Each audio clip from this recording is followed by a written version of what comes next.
अगर मैं बात करूं कि ये मिस्टेक्स मेजरली होती क्यों हैं, एक तो हमें सही गाइडेंस नहीं मिलती तो ये मिस्टेक होती है।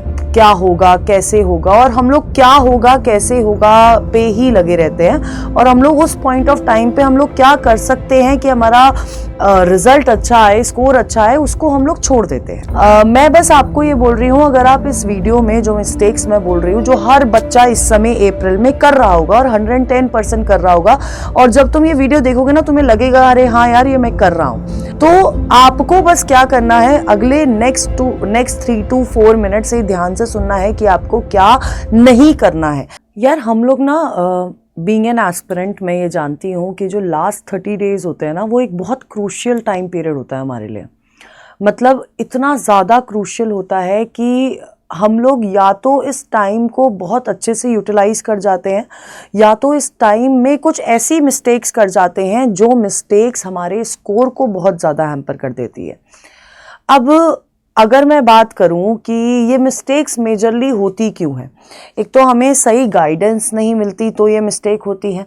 दूसरी चीज़, बहुत ज़्यादा बच्चे क्या होते हैं इस टाइम पीरियड में, बहुत ज़्यादा एंजाइटी या फिर ऐसे पैनिक होते हैं ना, बहुत ज़्यादा पैनिक्ड होते हैं कि क्या होगा कैसे होगा, और हम लोग क्या होगा कैसे होगा पे ही लगे रहते हैं, और हम लोग उस पॉइंट ऑफ टाइम पे हम लोग क्या कर सकते हैं कि हमारा रिजल्ट अच्छा आए, स्कोर अच्छा है, उसको हम लोग छोड़ देते हैं।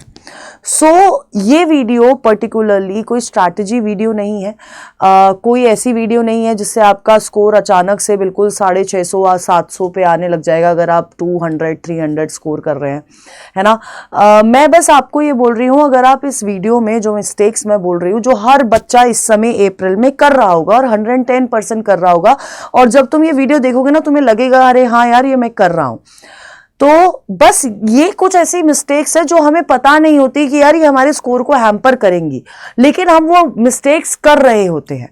तो आपको बस क्या करना है, अगले नेक्स्ट 3 to 4 मिनट से ध्यान से सुनना है कि आपको क्या नहीं करना है, क्योंकि हम वो चीज़ कर रहे होते हैं कहीं ना कहीं, और जब वो चीज़ हो रही होती है ना, हमें तब रियलाइज़ नहीं होता, जब हमारा स्कोर हैम्पर हो चुका होता है तब हमें रियलाइज़ होता है यार ये नहीं करना था।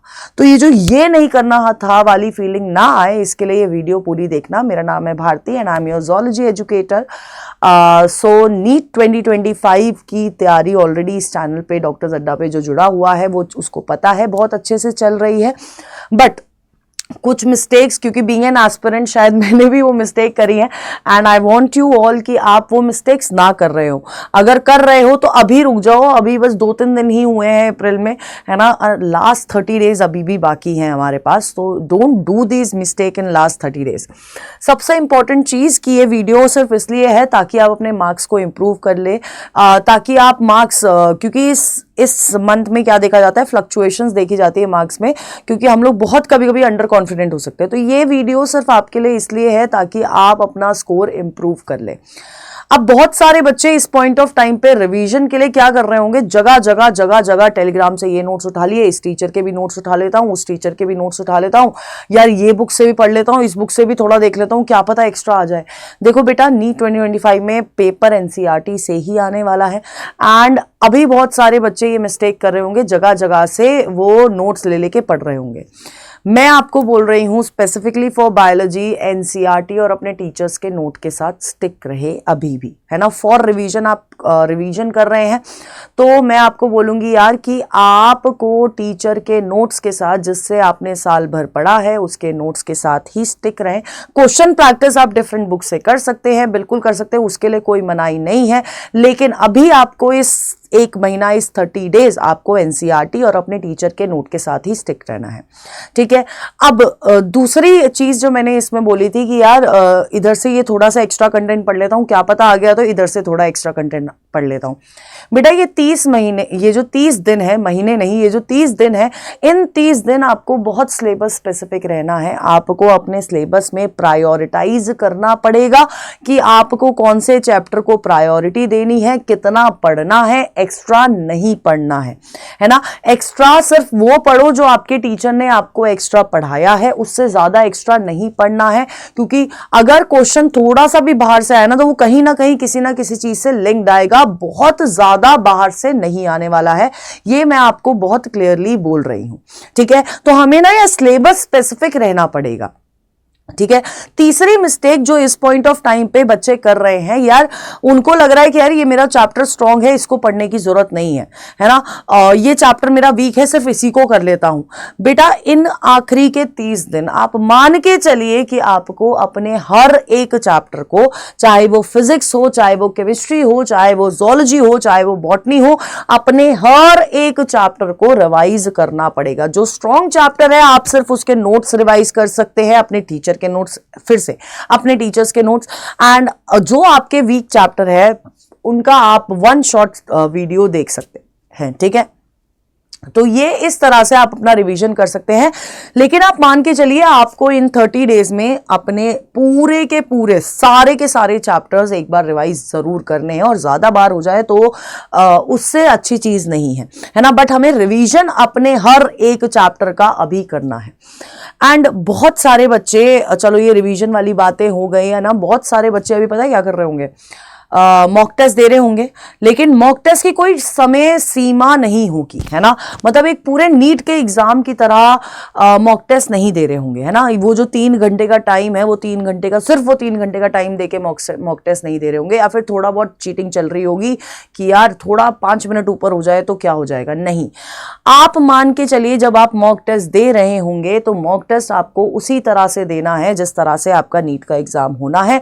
आपको करेक्ट 2 से 5 बजे तक अगर आप मॉक टेस्ट दे रहे हैं तो वो 225 ही होना चाहिए, 5152 भी नहीं होना चाहिए, क्योंकि आपके नीट एग्जाम में वो 1 मिनट भी आपको एक्स्ट्रा नहीं मिलने वाला है। तो आप अपने दिमाग में ये चीज सेट कर लीजिए। ठीक है, मॉक टेस्ट आपको हर तरह से देने, आपको यूनिट वाइज मॉक टेस्ट मिल रहे हैं, आप यूनिट वाइज मॉक टेस्ट दीजिए। अब मतलब पार्ट टेस्ट आपको देने पड़ेंगे, पार्ट टेस्ट कम से कम 8 आप दीजिए, 8 से 9 पार्ट टेस्ट आप दीजिए इस महीने। उसके बाद आप क्लास 11th के अलग से मॉक टेस्ट दीजिए, क्लास 12th के अलग से मॉक टेस्ट दीजिए, और उसके बाद आप फुल सिलेबस मॉक टेस्ट दीजिए, है ना। आपका जर्नी ऐसे ही होनी चाहिए मॉक टेस्ट की। पहले आपने पार्ट टेस्ट दिए, यूनिट वाइज दे दिए, फिर आपका क्लास 11th क्लास 12th का, और फिर आपका क्या हो जाता है, पूरा का पूरा फुल सिलेबस के मॉक टेस्ट दीजिए। और मैं आपको बोल रही हूं कि आपको डिवाइड ऐसे करना है कि आप एटलीस्ट 12 से 14 ऐसे मॉक टेस्ट देंगे जिसमें आपका फुल सिलेबस मॉक टेस्ट होना चाहिए। यानी कि आप कोशिश करिए कि अप्रैल के हर दिन आप एक मॉक टेस्ट जरूर दे रहे होंगे। अब मॉक टेस्ट दे देते हैं हम लोग, लेकिन हम लोग अपनी मिस्टेक्स को एनालाइज नहीं करते, हम लोग सीधे फिर दूसरे मॉक टेस्ट पे चले जाते हैं। जो हम पेपर देते समय हम लोग जो क्वेश्चन नहीं आ रहा होता हम उसको जरूर पढ़ लेते हैं, लेकिन और क्या मिस्टेक करी है, किस हिसाब से तुम्हारे नंबर कम हुए हैं, वो हम लोग नहीं जांच पड़ताल करते। तो अपने पेपर की एनालिसिस करो।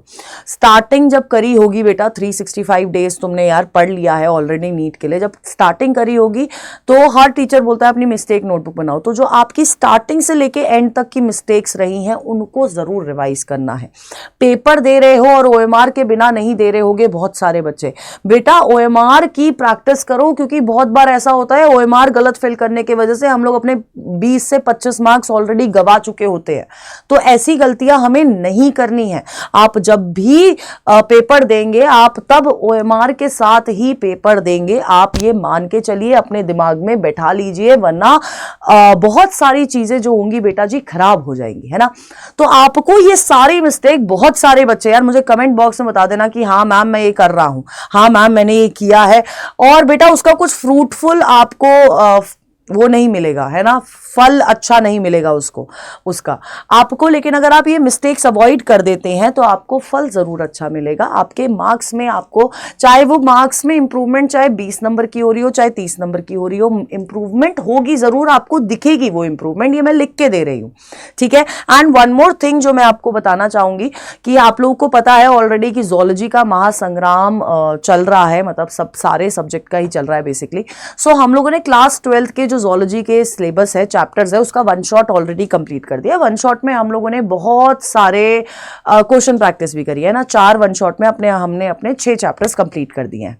तो कल सुबह 10 बजे मैं आप लोगों को करवाने वाली हूं आपके सारी क्लास 12th के मोस्ट एक्सपेक्टेड क्वेश्चन, और मैं मान के चल रही हूं कि इन जो क्वेश्चंस मैं कल करवाने वाली हूं जूलॉजी के क्लास 12th वाले मोस्ट एक्सपेक्टेड क्वेश्चन, उनमें से 12-15 क्वेश्चन ऐसे होंगे जो एज इट इज या फिर थोड़ा सा मॉडिफाई करके आपके पेपर में आने वाले हैं। तो बेटा जी कल आप लोग मुझे मिलेंगे, कल 10 बजे हम लोग क्वेश्चन प्रैक्टिस करने वाले हैं एंड 6 चैप्टर से आप 88 मार्क्स पक्के करते हैं। हम ऑलरेडी थ्योरी पढ़ चुके हैं, तो कल पूरा एक डेडिकेटेड सेशन रहने वाला है आपके मोस्ट एक्सपेक्टेड क्वेश्चंस का। तो अब हम लोग मिलेंगे कल सुबह 10 बजे। And one more thing, stay tune on doctors अड्डा। आप लोग बहुत सारे बच्चे होंगे जो इस समय 12th में आए होंगे या 12th क्रॉस कर लिया होगा, 11th में आए होंगे एंड अभी समझ नहीं आ रहा होगा, क्योंकि मोस्टली हम 11th खराब कर देते हैं अपनी, है ना, मस्ती में, मटर गश्ती में खराब कर देते हैं। तो मैं बस आपको इतना बोलूंगी बेटू कि अगर आप इस साल 12th क्रॉस कर चुके हो, आप ड्रॉपर, आपको पता है कि आपको ड्रॉप लेना है, तो स्टार्ट योर प्रिपरेशन नाउ, है ना। हम लोगों का एक कामयाबी बैच है, आप उसमें एनरोल कर सकते हो। उसके महापैक्स है, महापैक में आपको फ्यूचर बैचेस का, टेस्ट सीरीज का, जितनी टेस्ट सीरीज हम लेके आएंगे साल भर में, उसका सबका एक्सेस मिलेगा, सब कुछ आपको मिलेगा, है ना, सब कुछ आपको मिलेगा। तो आपको ये कैसे मिलेगा, जब आप हमारे ड्रॉपर हो तो कामयाबी बैच ले सकते हो। अभी अभी 12th में आए हो और बोर्ड के साथ एक बार में नीट क्लियर करना चाहते हो तो आप अचीवर्स बैच ले लो। आप अभी अभी 11th में आए हो, छुटकू छुटकू बच्चे हो, अभी अभी थोड़े सा लग रहा है बड़े हो गए हो, तो आप टारगेट बैच ले सकते हो। तो बेटा मैं आपको बस इसलिए ये बैचेस बता रही हूँ क्योंकि 7 अप्रैल तक इन सारे बैचेस पे फ्लैट 5100 का ऑफ मिल रहा है अगर आप कोड यूज करते हैं ZBBS। इस कोड के साथ आपका 5100 ऑफ मिलेगा आप लोगों को। सो आई वांट यू ऑल कि आप अगर अपनी प्रिपरेशन 2026 को टारगेट लेते हुए चल रहे हैं तो आप you should start now. Now मतलब नाउ, ठीक है। तो बेटा जी मिलते हैं सुबह 10 बजे। I will be waiting for you and till then stay tune on doctors अड्डा।